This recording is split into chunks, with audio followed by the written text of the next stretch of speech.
Mi madrastra se molesta conmigo porque mi papá me dejó casi todo en la herencia y a ella y a sus hijos no les dejó nada. Nunca pensé que mi vida daría un giro tan drástico después de la muerte de mi padre.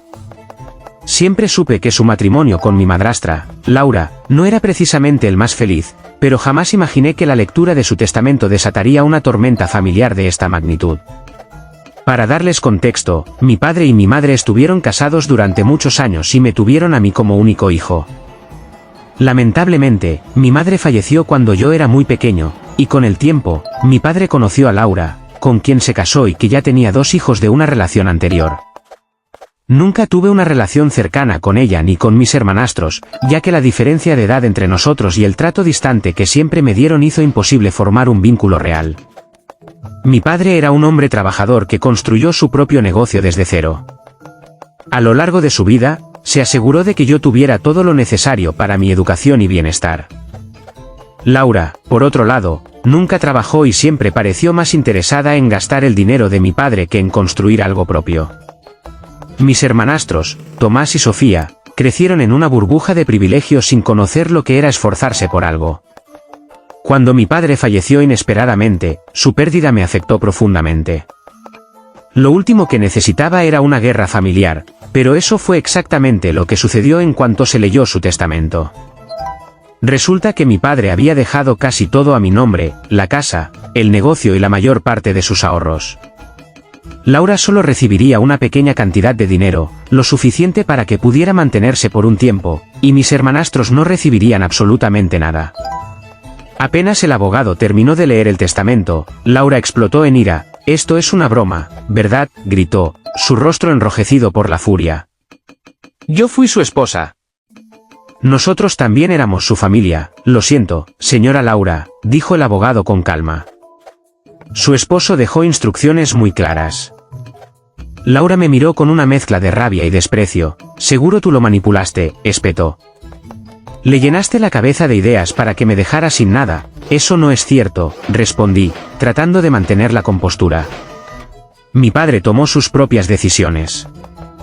Tomás y Sofía, que hasta ese momento habían estado en silencio, decidieron unirse al ataque. «¿Y qué se supone que hagamos ahora?», dijo Tomás con arrogancia. «Vas a echarnos a la calle, ¿y qué hay de nuestro estilo de vida?», se quejó Sofía. «Papá siempre nos dio lo mejor, mi padre», dije con firmeza. «No el de ustedes». Esa fue la gota que derramó el vaso. Laura se levantó bruscamente de su asiento y comenzó a lanzarme insultos. «Eres un egoísta. Nos vas a dejar en la ruina». Yo no respondí de inmediato. La verdad era que no me sentía culpable en lo absoluto. Mi padre había tomado sus decisiones con total claridad. Siempre supo cómo eran Laura y sus hijos. Nunca lo trataron con verdadero cariño, solo les importaba lo que podía darles. La reunión terminó en caos, con Laura amenazando con demandarme y mis hermanastros insultándome a gritos. Desde ese día, mi madrastra ha intentado todo tipo de jugadas sucias para quedarse con algo de la herencia. Se presentó en mi casa exigiendo que le diera su parte, alegando que moralmente le correspondía una porción de la fortuna. Luego, intentó manipularme haciéndose la víctima y llorando, pero no caí en su juego. Lo más increíble de todo es que, en lugar de tratar de rehacer su vida y buscar una manera de mantenerse, Laura y sus hijos siguen comportándose como si el dinero de mi padre fuera un derecho que les fue arrebatado injustamente. Ahora estoy lidiando con más amenazas y chismes que han esparcido entre nuestros conocidos, pero sigo firme en mi decisión de respetar la voluntad de mi padre. Y sé que esto no ha terminado. Actualización 1. Mi madrastra intenta demandarme y las cosas se ponen feas. Sabía que Laura no se quedaría tranquila, pero nunca imaginé hasta dónde llegaría su desesperación por quedarse con lo que no le pertenece. Hace unas semanas, después de la lectura del testamento, Laura intentó manipularme con lágrimas y súplicas, pero cuando vio que no cedí, pasó a la ofensiva. Recibí una notificación legal. Mi madrastra estaba demandándome alegando que el testamento era fraudulento. Según ella, mi padre no habría tomado esa decisión por su cuenta y de alguna manera yo lo había influenciado para que la dejara sin nada. Cuando recibí la notificación, sentí una mezcla de incredulidad y furia. No podía creer que estuviera intentando arrastrarme a un pleito legal solo porque no obtuvo lo que quería. Afortunadamente, mi padre había sido muy meticuloso con su testamento y había dejado todo en orden con su abogado. Incluso tenía registros médicos que demostraban que estaba en plenas facultades mentales cuando tomó esas decisiones. Mi abogado me dijo que no tenía nada de qué preocuparme, pero que el proceso podía alargarse si Laura decidía apelar. Aún así, la demanda no era más que una táctica para desgastarme. Por si fuera poco, mis hermanastros comenzaron a acosarme por redes sociales. Me enviaban mensajes diciéndome que era un ladrón, que les había arruinado la vida y que si no les daba dinero, encontrarían la manera de hacerme pagar. También comenzaron a difundir rumores en el círculo de conocidos de mi padre, diciéndoles que yo era un desalmado que había dejado en la calle a su verdadera familia. Pero lo peor fue cuando Laura intentó meterse en mi casa.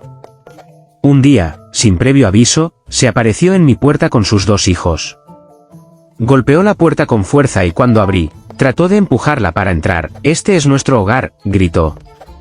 «Tienes que dejarnos entrar». No lo podía creer.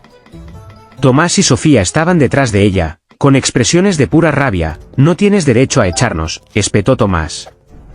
«Esta casa también era de papá, esta casa me la dejó a mí», repliqué con calma. «No tienen derecho a estar aquí». Laura intentó forcejear para entrar, pero llamé a la policía. Cuando los agentes llegaron, se hizo la víctima, diciendo que yo la estaba desalojando injustamente. Pero cuando les mostré los documentos de propiedad y la notificación de la demanda, los policías la obligaron a irse. Desde entonces, he tomado precauciones adicionales. He instalado cámaras de seguridad y cambiado las cerraduras. Sé que esto no ha terminado. Laura está desesperada y hará cualquier cosa para conseguir lo que quiere. Actualización 2. Laura intenta chantajearme y revela su verdadera cara después de la demanda y el intento de invasión. Pensé que Laura y sus hijos se darían por vencidos. Me equivoqué. Hace unos días, recibí una llamada de un número desconocido. Al contestar, escuché la voz de Laura, tranquila y melosa, lo que me puso en alerta de inmediato. «Escucha, podemos resolver esto de otra manera», me dijo. «No quiero que esta situación nos desgaste a ambos». «¿A qué te refieres?», pregunté con cautela. «Podríamos hacer un acuerdo. Si me das una cantidad razonable, retiraré la demanda y te dejaré en paz». Me quedé en silencio unos segundos, incrédulo. «¿Me estás extorsionando?». «No lo veas así», dijo con un tono condescendiente. «Piensa en esto como una compensación justa. Te ahorrarás años de litigios y yo podré seguir adelante con mi vida». Me reí sin poder evitarlo. «No voy a darte ni un centavo, Laura. Mi padre dejó todo claro en el testamento». Entonces su voz cambió por completo.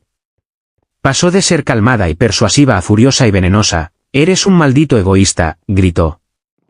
«No tienes idea de lo que es ser madre y ver cómo te dejan sin nada. Mi esposo me traicionó y tú sigues con su traición». «No era tu esposo», repliqué con frialdad. «Solo estabas casada con él por conveniencia, y ahora se te acabó el chollo». Laura me lanzó un torrente de insultos antes de colgar. Desde entonces, han empezado a circular rumores sobre mí. Amigos y conocidos me han preguntado si es cierto que falsifiqué el testamento. Parece que Laura está envenenando a todo el mundo con mentiras. Pero lo peor vino después. Recibí un mensaje anónimo con una amenaza clara: «Si no compartes lo que nos pertenece, lo lamentarás. Sé que vienen por más». Actualización 3. Alguien irrumpió en mi casa hace unas noches. Mientras dormía, escuché un ruido extraño. Al revisar las cámaras, vi a alguien intentando forzar la puerta trasera. Llamé a la policía de inmediato. Cuando llegaron, encontraron las cerraduras forzadas, pero afortunadamente nadie había logrado entrar. El problema es que, al revisar las grabaciones, vi algo que me heló la sangre. Era Tomás. Mi propio hermanastro había intentado meterse en mi casa en la madrugada. Fui a la policía a presentar la evidencia y levantar una denuncia. Esto ya no es solo una disputa por dinero, es un problema de seguridad. Actualización 4. La verdad sobre Laura sale a la luz en medio de este caos. Descubrí algo sorprendente. Resulta que mi padre, antes de su muerte, había contratado a un investigador privado. Descubrí los documentos cuando revisaba su despacho. ¿Y qué encontré? pruebas de que Laura le había sido infiel durante años. No solo eso, sino que también había intentado sacar dinero del negocio de mi padre sin su permiso. Por eso él tomó la decisión de desheredarla. Con esta información en mi poder, decidí hacer algo que no había considerado antes, exponerla públicamente. Reuní pruebas y las compartí con algunos conocidos que Laura había envenenado con sus mentiras. También las presenté en el juicio. Laura quedó completamente humillada.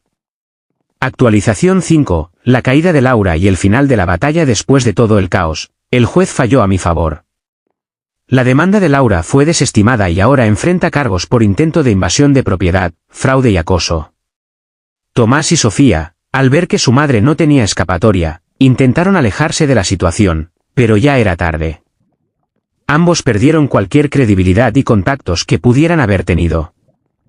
Laura, al final, se quedó sin nada. Sin dinero, sin casa y sin aliados. Recibí un último mensaje de ella, donde me culpaba por arruinar su vida. Pero la verdad es que ella misma lo hizo. Ahora, al fin, puedo vivir en paz.